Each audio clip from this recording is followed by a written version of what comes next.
नमस्कार, मैं अमित द्विवेदी आप सभी का स्वागत करता हूं अपने चैनल पावर ऑन व्हील पर। और इस समय मेरे साथ खड़े हैं शैलेश सिन्हा जी, जो कि कलाकार भी हैं और भारत में जो ट्रैफिक नियमों के प्रति एक जागरूकता अभियान शुरू हुआ था वो भी इन्होंने शुरू किया था, ट्रैफिक बीट के नाम से आप सब जानते हैं।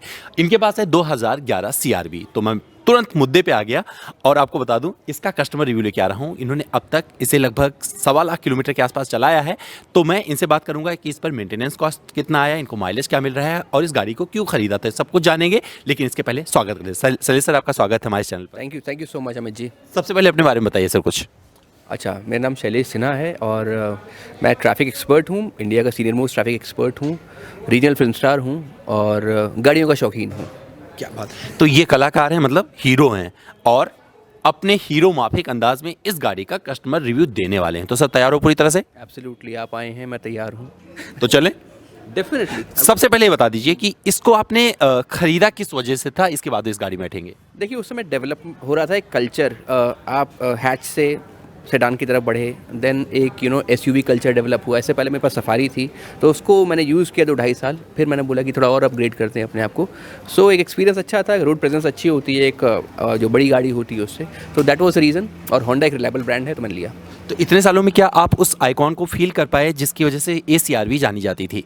डेफिनेटली, आई मीन सीआरवी अपने आप में एक ऐसा क्रॉस व्हीकल है कि जहाँ पर आप सेडानिश फील लेते हैं, ऑफ रोड फील लेते हैं, एक एसयूवी फील लेते हैं। और सीआरवी लेने के पीछे मेरा रीज़न ये था कि दिल्ली में ट्रैफिक बहुत बढ़ भी रहा था और आपको एक प्रेजेंस भी चाहिए, एक कंट्रोल चाहिए सड़क के ऊपर, और ये कंफर्टेबल राउंड अबाउट व्हीकल है। इसका सीआरवी का फुल फॉर्म भी है, शायद कईयों को पता नहीं होगा। So this is one beautiful part about it कि कंफर्टेबल कार है, कहीं भी आप ले जा सकते हैं और आप कंट्रोल कर सकते हैं, रोड को रूल कर सकते हैं आप उससे। तो ये गाड़ी आपको हीरो बनाती है, आप इस गाड़ी को हीरो बनाते हो? कॉम्प्लीमेंट करते हैं हम दोनों एक दूसरे को। तो एक दूसरे को कॉम्प्लीमेंट करते हैं। चलिए इनके साथ चलते हैं। चलिए चलिए सर, आइए।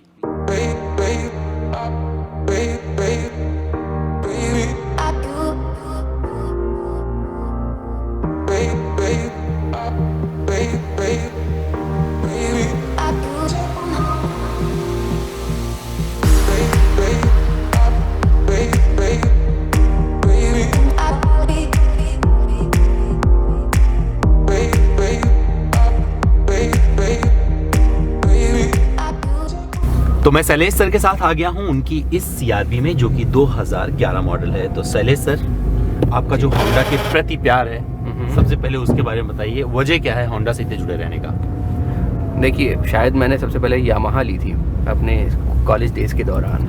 सो एक जापानीज़, बचपन से हम लोग सुनते हैं जापानीज़ टेक्नोलॉजी के बारे में, दैट जापानीज़ जो होते हैं बहुत रिलायबल चीज़ बनाते हैं, इकोनॉमिकल बनाते हैं और उनका जो टेक्नोलॉजी पार्ट होता है वो बहुत यूज़र फ्रेंडली होता है। सो मैं ये बोलूँगा कि Honda and again Yamaha I would say मेरे फेवरेट ब्रांड्स रहे हैं ऑटोमोबाइल सेक्शन में।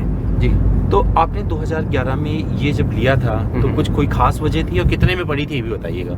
अच्छा, मैं बताऊं, हमारे पास जनरेशन 2 होंडा सिटी हम लोगों ने ली थी 2003 में, राइट। उसके बाद क्या रहा कि हम लोग का इसके साथ रिलायबिलिटी फैक्टर, जैसे कि मैंने अभी आपको बताया, वो इतना खूबसूरत था कि होंडा ही हमारा सेकंड कार होना चाहिए था। हालांकि इसके बीच में हमने और भी कई गाड़ियाँ ली, बट होंडा जो पार्ट है वो हमारे लिए सबसे वो रहा।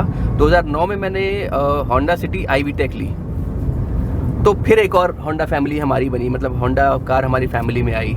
फिर जब अगली कार की जब प्लान हुई, जब बहुत सारी चीज़ें डेवलप होती रहती हैं, यू ग्रो ऑल्सो। सो अब हमने बोला कि चलो एक एसयूवी टाइप का लेना है गाड़ी।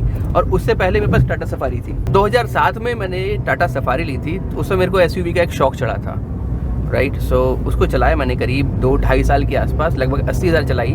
बट उसके सस्पेंशन में और ही बहुत नैक्स आने डेवलप होने लग गए थे, तो मैंने इमीडिएटली विदिन 2.5 साल मैंने उसको सेल ऑफ भी कर दिया, ब्रांड न्यू कार। और फिर उसके बाद मैंने ली थी होंडा आईवी टेक, जैसे मैंने बताया आपको। तो फिर से एसयूवी का मन कर गया, तो सीआरवी का एक रिलायबिलिटी फैक्टर मैंने आपको बताया होंडा का रहता ही है। और विचार बना, घर में डिस्कशन हुआ, तो सबने बोला कि CRV is a good car and budget हमारा ठीक ठाक था, तो हम लोग we went ahead and we bought it. ये करीब 24+ की कुछ पड़ी थी उस समय। और बस, लेकिन मैं खुश था लेकर के। तब से लेकर अब तक कितने किलोमीटर चला चुके हो आप? जैसा मैंने बताया, हमारे पास कुछ गाड़ियाँ हैं, तो सबकी बारी बारी से नंबर आता है। तो ये 1 साल के इस 9 साल के दौरान लगभग 1,30,000 3,000 किलोमीटर चली है। अच्छा, 1,03,000 जी, किलोमीटर। जी, जी, जी। तो अभी तक कुल कितनी सर्विस करवाई? क्योंकि एक आइकॉन है, CR-V को लोग एक आइकॉन के रूप में देखते हैं। ये गाड़ी हर किसी की पसंद हुआ करती थी, और ये जो CR-V थी, जो जी। अभी नई CR-V आई है, उससे भी अभी भी बेहतर मानी जाएगी। अगर कोई इसका लुक देखेगा, इसका स्पेस देखेगा, लुक, अपीयरेंस, प्रेजेंस, एक्चुअली गाड़ियाँ असल में ना लोग क्या इंप्रेशन और प्रेजेंस के लिए ज़्यादा लेते हैं, क्योंकि देखिए एंड ऑफ द डे हम लोग 20, 30, 40 के आसपास चला रहे हैं, इसका पावर हम प्रॉपर यूज़ भी नहीं कर पाते सिटी में, बट इसका जो प्रेजेंस है और जो इसका अपीयरेंस है, एंड व्हेन यू रीच, जहाँ भी आप जाते हैं ना, लोग आपको एक नॉर्मल कार से एक टेस्ट वाला व्यक्ति देखते हैं। ये इस होंडा की CR-V के साथ बड़ी प्लस पॉइंट है, जो मैंने अभी तक 9 साल के अंदर मैंने गिन किया। मैंने क्या, पिताजी भी कभी कभी चलाते हैं इस गाड़ी को, सो वो भी इस बात को फील करते हैं दैट CR-V का जो प्रेजेंस है और अपीयरेंस है और इसका जो इम्प्रेशन है बहुत शानदार जाता है। तो थोड़ा सा इसकी स्पेसिफिकेशन को बता दीजिए, क्योंकि उस टाइम आपने एक्सप्लोर किया होगा। मुझे जहाँ तक पता है 2.4 लीटर का पेट्रोल इंजन लगा हुआ है इसमें। ऑटोमेटिक है, हाँ। 5 स्पीड ऑटोमेटिक है और 161 इसका bhp है, right? और आउटपुट, हाँ, ऑल आउटपुट जिसे कहते हैं आप। और इसका जो NM टॉर्क है वो इट्स अबाउट 218 के आसपास। और इसका माइलेज जो कंपनी क्लेम करती थी उस समय 10 10.8 kmpl के आसपास था। जी। आपको कितना मिला है वो जानना चाह रहा हूँ अब तक। मुझे एवरेज 7-8-9 तो मिल ही जाता है। मतलब मैं बहुत वो नहीं फोकस करता, because at one point in time ना आपको केवल इसका मजा लेना होता है कि आपको फील कैसा आ रहा है, चल कैसे रहे हैं आप इसके ऊपर। तो हालांकि स्पेरिंगली यूज्ड कार है, कम यूज होती है, तो बहुत ज़्यादा फर्क नहीं लेकर के आते, लेकिन हाँ 7-8-9 इतना तो एवरेज आ ही जाता है इसका। अभी भी आता है अभी भी। तो अभी सर्विस वाला पूछा था, तो उसको हाँ, सर्विस वाला। हाँ। देखिए मैं आपको पर्सनल एक्सपीरियंस बताऊं तो होंडा बोलता है कि 10,000 पेट्रोल कार 10,000 पे करनी चाहिए, बट मैं 15,000 पे भी कराता हूँ, 18,000 पे भी कराता हूँ, कोई प्रॉब्लम नहीं आती है। हाँ। बस मेरे को ये फ्रॉम द ऑटोमोबाइल बैकग्राउंड मुझे थोड़ा बहुत आइडिया है कि अगर आप तेल पानी फिट रखेंगे ना, गाड़ी कभी भी आपको ना धोखा देगी ना कहीं आपको डिसअपॉइंट करेगी। तो उस चीज़ पर मैं हमेशा ध्यान देता हूँ सुबह चलने से पहले। रोज़ तो नहीं बोलूँगा, लेकिन हाँ हफ्ते 6 दिन के अंदर मैं सब कुछ चेक कर लेता हूँ इसका। तो मैं अगर 15,000 में भी इसका सर्विस करवा रहा हूँ तो कोई प्रॉब्लम नहीं आई है। तो अभी भी अपनी पूरी फैमिली को बिठाते हैं इसमें? हाँ, कितने हाँ। कंफर्टेबल रहते हैं वो लोग इसमें? बहुत मस्त। I mean it is a very fun loving car. मेरा बालक तो बोलता है पापा CR-V में ही चलना है, और मेरी छोटी बेटी को वो सिविक पसंद है, जो मेरी दूसरी गाड़ी है, क्योंकि उसमें पीछे सारा कंट्रोल सिस्टम है यहाँ का, तो वहीं से शी इज़ अ वेरी अच्छा। तो उसको सिविक पसंद है, मेरे बालक को CR-V पसंद है। तो ऑफिशियली जैसे 1 लाख किलोमीटर चली है तो 10,000 का इसका बताया जाता है ना। तो हम लोगों ने इसकी 7-8 ऑफिशियल सर्विसेज अब तक करवाई हैं, क्योंकि 1 साल के अंदर नंबर आता है इसका सर्विस का ऑन एवरेज। होंडा भी करवाते हैं? होंडा मोती नगर में एक होंडा शोरूम है, वहीं से ही मैं करवाता हूँ इसको, और हम लोग सारी गाड़ी वहीं से करवाते हैं इनफैक्ट। सो सेकेंड पार्ट क्या बताया मैंने आपको कि इसका एवरेज जो सर्विस कॉस्ट आता है 7-8 हज़ार 9,000, इससे ऊपर नहीं आता कभी भी। कोई बड़ा काम हुआ गाड़ी में? ना, आज तक कुछ नहीं हुआ। अभी सस्पेंशन में कुछ मुझे बताया गया कि सस्पेंशन में आपको काम करवाना है, बट वो पहला काम है इसका अब तक का। अच्छा, अभी कुछ आवाज़ आ रही है? हाँ, वो इलेक्ट्रिकल फॉल्ट बीच में कभी कभी हो जाता है, बरसात में खड़ी रहती है ना, हाँ। तो इसके लॉक में थोड़ा सा प्रॉब्लम आया है, वो भी छोटा सा है, बड़ा माइनर है, मैं दिखा चुका हूँ उसको भी। सो बस ये 2 चीज़ें हैं, एक सस्पेंशन और दूसरा लॉक। तो अब थोड़े साल और बचे हुए हैं, तो क्या आप इस गाड़ी को आगे भी लेके रखेंगे? कुछ विंटेज का प्लान कर रखा है, या अब इसको हटा के कुछ और लेने का प्लान है? देखिए अभी तो 4 साल बहुत समय होता है। पेट्रोल का आ रहा है 15 साल है, अभी 4 क्यों, अभी इसके 5 साल बचे हुए हैं पूरे। सो अभी चलाऊंगा जब तक, क्योंकि होंडा का मैंने वर्ल्ड वाइड जो मैंने स्टडी किया, इवन एक और 2 ब्रांड्स हैं, 3-4 लाख किलोमीटर गाड़ी को कुछ भी नहीं होता। वो तो हम लोग की एक कल्चर डेवलप हो गया हमारे देश में कि 3 साल में गाड़ी पुरानी हो जाती है, बट ऐसा नहीं है। एक गाड़ी अगर आप 20 लाख की ले रहे हैं, 10 लाख की ले रहे हैं, इवन 15 लाख की ले रहे हैं, तो उसको आप प्रॉपर यूज़ भी नहीं करते हैं, आप उसको सेल आउट कर देते हैं। तो मेरा ये मानना है कि अगर आपके पास गाड़ी है, तो अगर सरकार ने बोला 10 साल पेट्रोल 15 साल चलाओ, तो चलाओ ना 7-8 साल, क्या प्रॉब्लम है? तो सबसे लंबी ड्राइव आपने अपनी इस CR-V से? बॉम्बे, दिल्ली टू बॉम्बे। कैसा रहा था सफर? बहुत ज़बरदस्त। अकेले थे? और अकेला ही था ऑलमोस्ट, मैं और था एक फिल्म डायरेक्टर हैं, वो थे साथ मेरे। सो हम दोनों गए थे, जयपुर एक हॉल्ट लिया था, फिर हमने उदयपुर हॉल्ट लिया था, और सीधे हम लोग बॉम्बे। हमने 2 नाइट ज़बरदस्ती की स्टे की थी, हालांकि हम लोग एक ही बार में खींच सकते थे, but we stopped at 2 places, और वहाँ से बस फिर वी एंजॉयड। तो उस ड्राइव पे सबसे अच्छा पार्ट क्या लगा आपको, क्योंकि इस गाड़ी को अपने परफॉर्मेंस के लिए जानी जाती है, हाँ। तो आपने पूरा एक्सप्लोर किया परफॉर्मेंस। जयपुर और Gujarat highway are the most beautiful highways, ये मैं बोलूंगा। हमारे देश के सबसे खूबसूरत हाईवेज हैं वो एक जयपुर राजस्थान हाईवे आ जाता है, जयपुर के बाद जो शुरू होता है, और उसके बाद आता है आगे का जो स्ट्रेच है, दैट इज पूरा गुजरात का स्ट्रेच। तो वहाँ पर जो हमारा ड्राइव एक्सपीरियंस था, आई मीन आपके पास रोड्स भी थी, पहाड़ भी थे, कर्व्स भी थे, ढलान भी थी, स्टीप्स भी, वो सब कुछ था वहाँ पे। So we enjoyed a lot, और बहुत अच्छे अच्छे स्टेशन थे रुकने के लिए। तो हम लोगों ने काफ़ी इसकी फोटोग्राफी भी की इस गाड़ी की। अच्छा। जगह जगह पे जहाँ रुक सकते थे हम रुके और फोटोग्राफी की। और एक्सपीरियंस वाइज मुझे वहाँ पर जो कंपनी 10 क्लेम करती है, मुझे लगता है 11-12 हम लोग निकाल के लेकर के आए थे वहाँ से। चलिए सर, अगर आपको बोला जाए कि इसे हटा के आपको मौका मिले नई CRV लो, तो आप लोगे? अब CRV नहीं लूँगा। ऐसा क्यों? 9 साल रख चुका हूँ, तो अब ठीक है। अब CRV देखा आपने नया CRV देखा क्या? हाँ, अभी जनरेशन 5 है शायद इस समय। तो आपने देखा वो हाँ, कैसा मैंने लगा? देखा। बस स्पेसिफिकेशंस इंटरनली ज़रूर चेंज हुए होंगे, एक्सपीरियंस भी अच्छा होगा। बट अब CRV 9 साल चला ली, तो अब मुझे नहीं लगता कि मैं CRV के लिए जाऊँगा। अच्छा, आप फिल्मों में काम करते हो, आप कलाकार भी हो जी।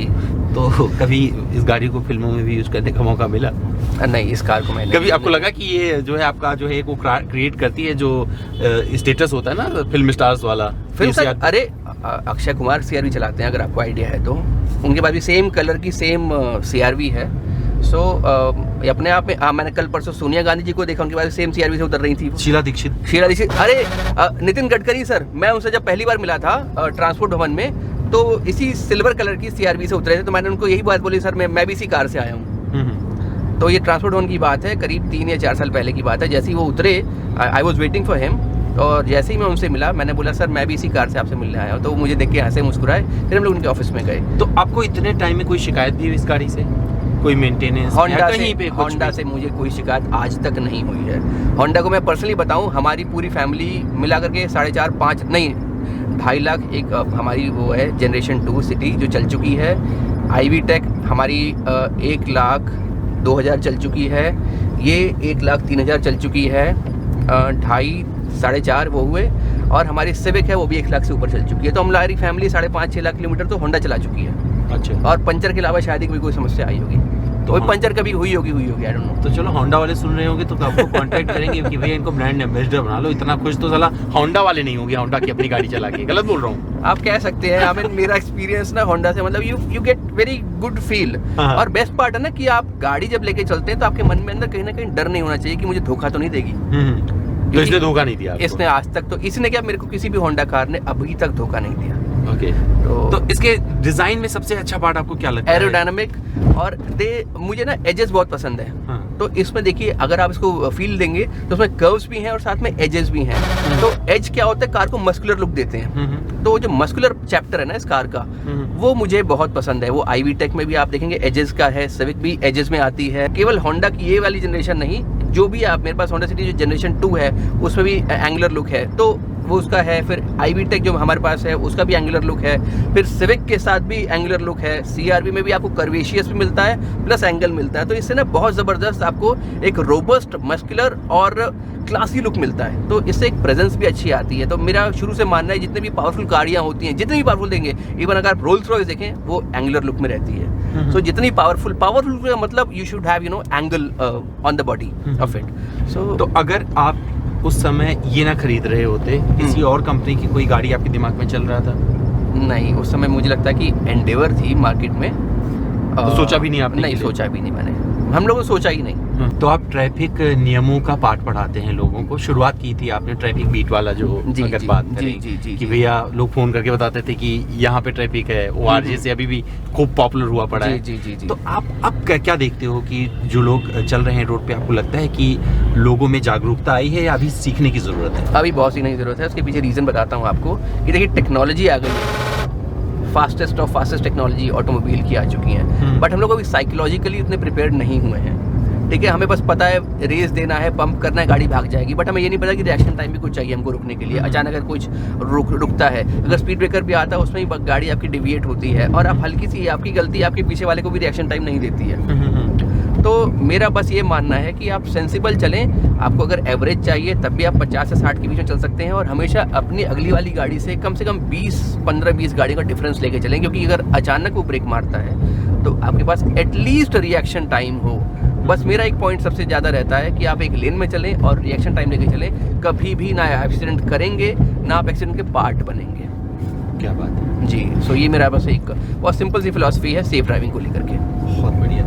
तो शैलेश सिन्हा जी एक कलाकार हैं, और जब एक कलाकार अपनी बात रखता है तो उसमें बहुत सारे पहलू छुपे होते हैं। कई चीज़ें तो बोल के बता देता है, कई चीज़ें आप उसके पर्सनालिटी से अपने में उतार सकते हैं। तो दोस्तों ये इनका प्यार था CRV के प्रति जो लेके आया, और कभी मौका मिलेगा तो इनके पास और बहुत सारी पुरानी गाड़ियां हैं, नई भी हैं। नई भी हैं तो उसका भी इनका एक्सपीरियंस जरूर लेके आएंगे। अगर आपको पसंद आया होगा कमेंट बॉक्स में लिखिएगा। मुझसे या शैलेश जी से कोई सवाल करना चाहते हैं तो मैं इनका भी इंस्टा हैंडल दे दूंगा, या उससे जाके डायरेक्ट पूछिएगा, या फिर मुझसे पूछ लीजिएगा, मैं आप तक जवाब पहुंचा दूंगा। दोस्तों उम्मीद करता हूं ये वीडियो आपको पसंद आया होगा। अपने दोस्तों से भी साझा कीजिएगा, और ध्यान रखिएगा जब सड़क पर होंगे तो आराम से चलिएगा, जिससे दूसरों को कोई तकलीफ ना हो और आप ट्रैफिक नियमों का पूरा पालन करते रहें। अपना ध्यान रखिए, फिर मिलेंगे किसी और वीडियो में।